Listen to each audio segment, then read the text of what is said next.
La trágica historia de María Luisa Cedeño, ocurrida en 2020 en Costa Rica, conmocionó a todo el país y posteriormente fue noticia a nivel internacional. El caso atrajo la atención generalizada porque ocurrió en un hotel caro en una zona turística popular. Y la víctima era una conocida médico que dirigía el departamento de anestesiología de uno de los centros médicos más grandes del país. ¿Quién fue María Luisa Cedeño? María Luisa Cedeño nació el 29 de mayo de 1977 en La Fortuna, San Carlos, provincia de Alajuela, Costa Rica. Era la menor de 5 hermanos en una familia modesta. Sus parientes eran todos simples trabajadores sin educación más allá de la que obtuvieron en la escuela. Desde muy joven, María Luisa fue ambiciosa y muy decidida. Quería ayudar a los demás y soñaba con convertirse en doctora, prometiéndose a sí misma que sería la primera de su familia en obtener un título universitario. En la escuela, sus materias favoritas eran química y biología, y después de graduarse en 1994, fue aceptada en la Escuela de Medicina de la universidad más prestigiosa del país, ubicada en San José. Como estudiante, María Luisa se mudó a la capital y permaneció allí por el resto de su vida. Aunque mantuvo estrechos lazos con su familia, visitándolos regularmente y manteniéndose en contacto con ellos. En el año 2000, después de terminar su carrera, comenzó a trabajar como anestesióloga en uno de los centros médicos más grandes de la capital. Avanzó rápidamente en su carrera, aprendiendo y mejorando constantemente sus habilidades. En 2015, Cedeño se había convertido en jefe del Departamento de Anestesiología y Terapia de Recuperación. Fue querida y respetada por sus colegas y se convirtió en una doctora bastante prominente, aunque logró todo esto sacrificando su vida personal. Durante mucho tiempo, María Luisa estuvo sola y completamente dedicada a su trabajo. En 2017, cuando tenía 40 años, inició una relación sentimental con un médico del mismo hospital, aunque él trabajaba en otro departamento. Ella creía que él era el amor de su vida, alguien con quien podía construir una familia fuerte y feliz.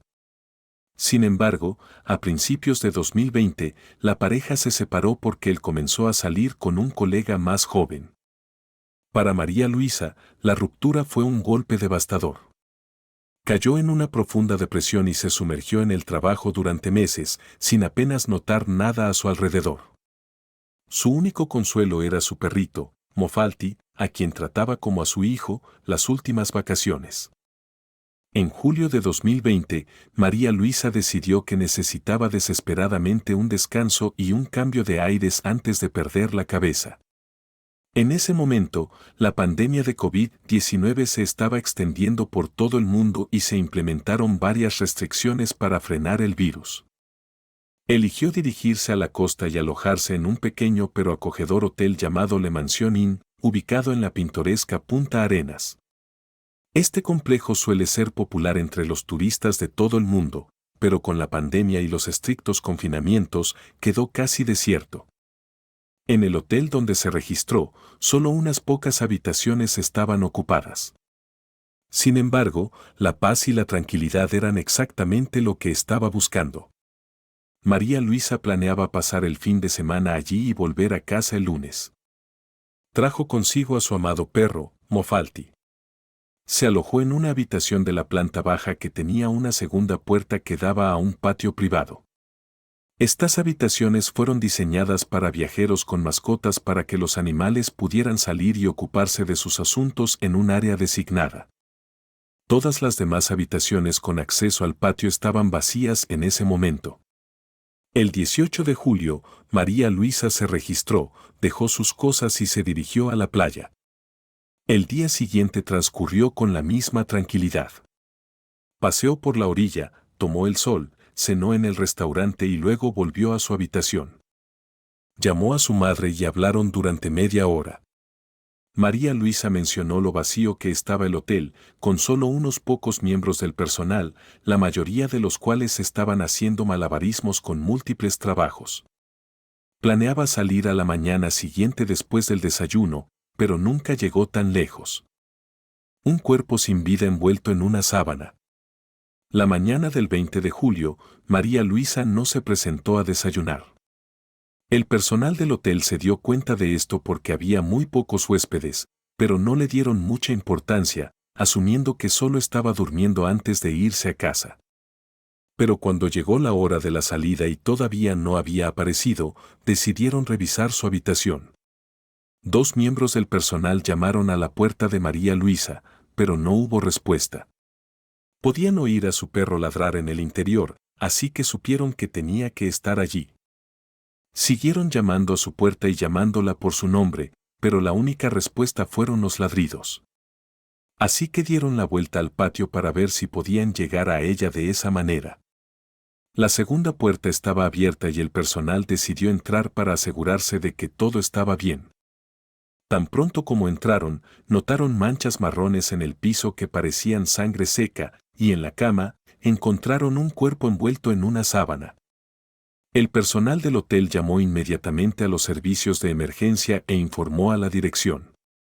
Desafortunadamente, los paramédicos solo pudieron confirmar que María Luisa estaba muerta. Había sido asesinada varias horas antes de que su cuerpo fuera encontrado. Todo en la escena era extraño, desde el estado de la habitación hasta las circunstancias de su muerte. Comienza la investigación. El cuerpo de María Luisa presentaba múltiples cortes, moretones y marcas de mordeduras dejadas por diferentes personas. Las heridas defensivas en sus manos indicaban que se había defendido ferozmente. La causa de la muerte fue asfixia mecánica y fractura de cuello. Alguien la había estrangulado tan fuerte que le rompió las vértebras cervicales. La autopsia también reveló que había sido agredida sexualmente antes de morir. Junto a su cama, había una botella de agua mineral, una botella abierta de vino caro y 2 vasos. Según la criada, María Luisa había pedido estos artículos la noche anterior, pero había estado sola. Los registros de su tarjeta de acceso mostraron que después de recibir su entrega, no salió de la habitación y nadie entró. Sin embargo, la puerta de vidrio que da al patio no requería llave, por lo que el atacante podría haber entrado de esa manera. El hotel tenía muchas cámaras de seguridad, lo que podría haber arrojado algo de luz sobre lo que sucedió. Pero resultó que ninguno de ellos había estado trabajando durante meses. La administración afirmó que debido a la pandemia y la caída de huéspedes, habían recortado costos al apagar las cámaras. Los expertos forenses analizaron las marcas de mordeduras en el cuerpo de María Luisa en busca de ADN, con la esperanza de encontrar la saliva del asesino, pero los resultados fueron impactantes. La saliva encontrada en las heridas era la suya. Debido a que las marcas de mordeduras estaban en su cara, cuello y pecho, donde no podía llegar físicamente, los investigadores concluyeron que el perpetrador manchó intencionalmente las heridas con su saliva para cubrir sus huellas. Otro detalle sorprendente vino de la patóloga que informó que su cuerpo había sido lavado a fondo después de la muerte. Esto significaba que después de ser atacada, torturada y estrangulada, el perpetrador o los perpetradores llevaron su cuerpo al baño, la lavaron, luego la acostaron en la cama. Mancharon las marcas de mordeduras con su saliva y la envolvieron en una sábana. Debido a que las cámaras del hotel no funcionaban y el lugar estaba casi vacío debido a la pandemia, no se encontraron testigos. Ninguno de los huéspedes o el personal informó haber visto o escuchado nada inusual y no se vieron extraños en la propiedad. El primer sospechoso, la noticia del brutal asesinato de un conocido anestesiólogo, se extendió rápidamente por todo el país, causando una gran protesta pública. La policía necesitaba resolver el caso lo antes posible y averiguar quién pudo haber sido tan cruel con una mujer inocente. Cuando se le preguntó a la familia de la víctima si podría haber tenido una breve aventura de vacaciones, estaban seguros de que la respuesta era no. Todavía estaba desconsolada por su reciente ruptura y esperaba una reconciliación. En cuanto a los 2 vasos encontrados en la habitación, la hermana de María Luisa explicó que siempre usaba 2, uno para el vino y otro para el agua. Los resultados forenses lo confirmaron, ya que solo se encontraron las huellas dactilares y las marcas de los labios de la víctima en las gafas. Durante la entrevista con la policía, La madre de María Luisa recordó de repente que durante su última llamada telefónica con su hija, María había mencionado a un hombre que trabajaba en el hotel. Ella dijo que habían conversado durante el almuerzo, y él le preguntó por qué viajaba sola y cuánto tiempo planeaba quedarse. Esto les dio a los detectives su primer sospechoso para interrogar.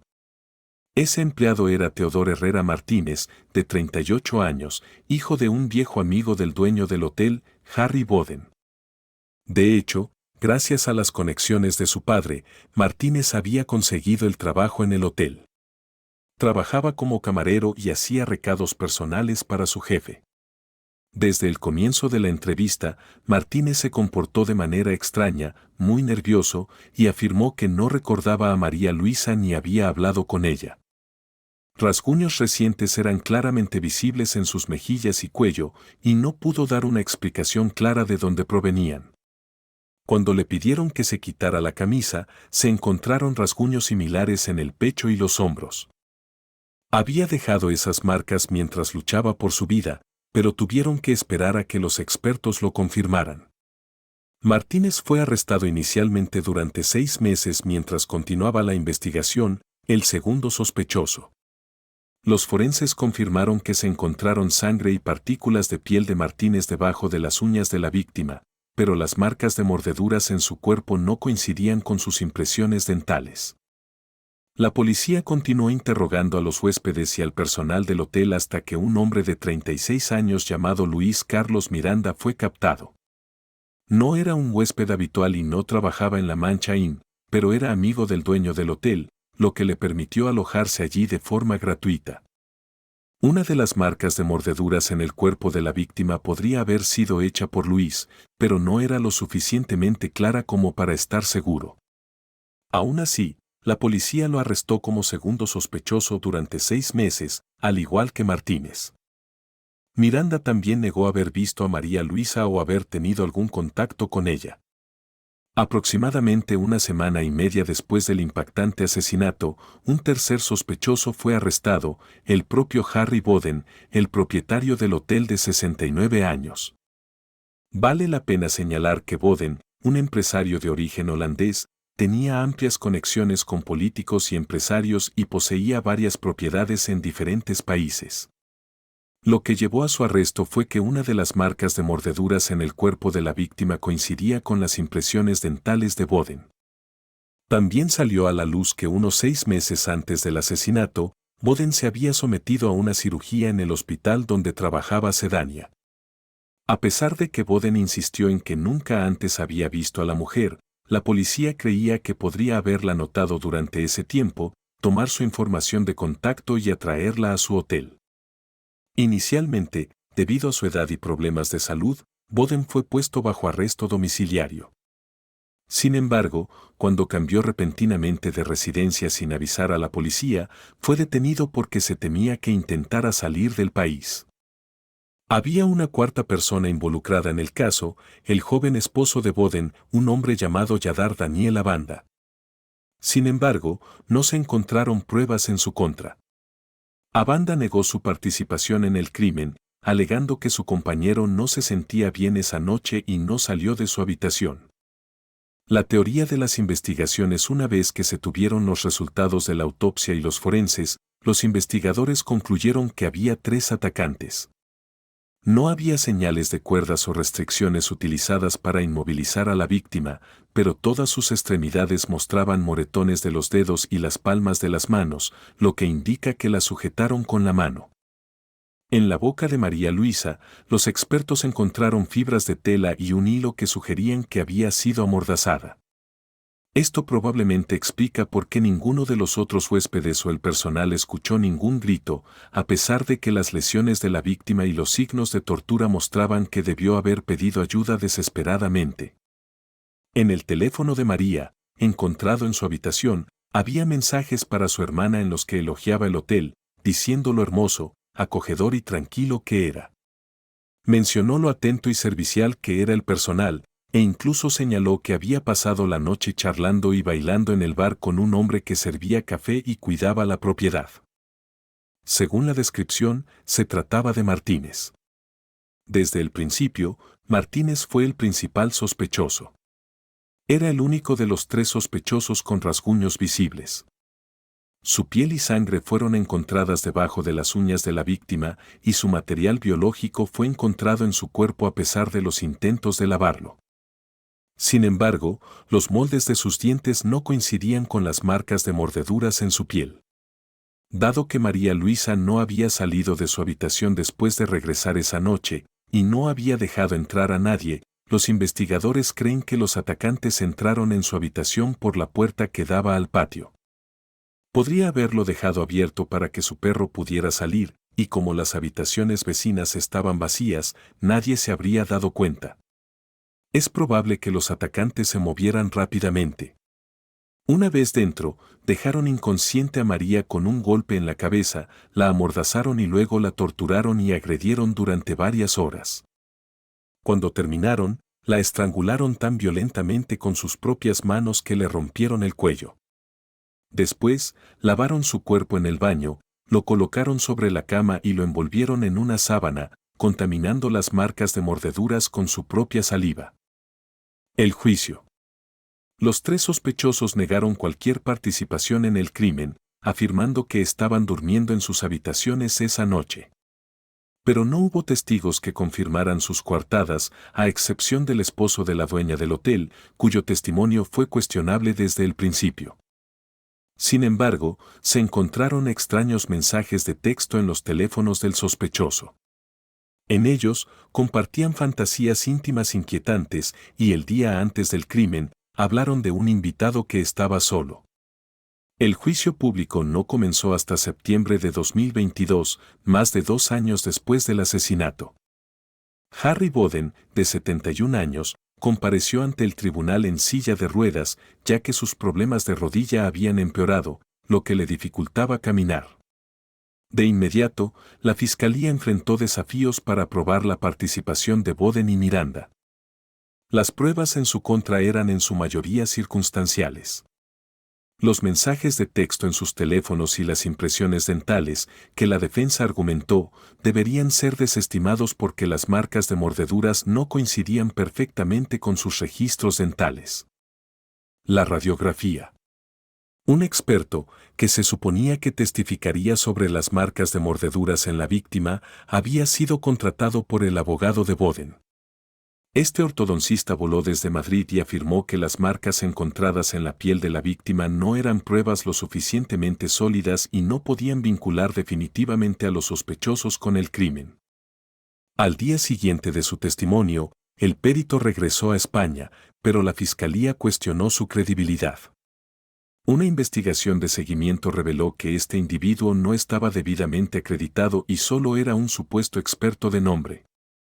Su testimonio fue desestimado, pero la fiscalía aún luchaba por probar la conexión entre los dos principales sospechosos y las marcas de mordeduras. La fiscalía argumentó que un crimen tan brutal y calculado no podía haber sido cometido por una sola persona. Creían que al menos 3 personas estaban involucradas en el asalto y asesinato. La defensa, sin embargo, impugnó esto, señalando que un hombre fuerte podría haber llevado a cabo el crimen solo. El veredicto. La única prueba innegable era contra Teodor Herrera Martínez. Además de encontrar su semen dentro de la víctima y sus partículas de piel debajo de sus uñas, los investigadores también encontraron sangre de María Luisa tanto en el exterior como en el interior de sus zapatos, con las huellas de los zapatos que coinciden con las encontradas en el umbral de su habitación y cerca de la cama. Como resultado, Martínez fue declarado culpable de todos los cargos y sentenciado a 50 años de prisión, sin posibilidad de libertad condicional. Dado que tenía 40 años en el momento de la sentencia, se trataba efectivamente de una cadena perpetua. Martínez admitió que había tenido intimidad con la víctima esa noche, pero afirmó que fue consensuado e insistió en que alguien más debió haberla matado después de que él se fue. Dado que no había pruebas sólidas contra Boden y Miranda, aparte de las marcas de mordeduras y los mensajes de texto, no se pudo probar su participación. Ambos hombres fueron absueltos y puestos en libertad en marzo de 2023. Sin embargo, en septiembre de ese mismo año, un tribunal de apelaciones revisó una denuncia presentada por la familia de la víctima y ordenó la reapertura del caso.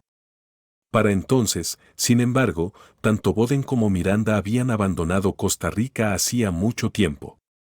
Huyeron del país tan pronto como fueron liberados de los tribunales. Actualmente, viven en los Países Bajos, e incluso si el nuevo juicio los declara culpables, no enfrentarán ningún castigo. Esto se debe a que no existe un acuerdo de extradición entre los Países Bajos y Costa Rica, a pesar de la gravedad del delito. ¿Qué opinan de este caso? Déjenos sus comentarios y muchas gracias por visitarnos.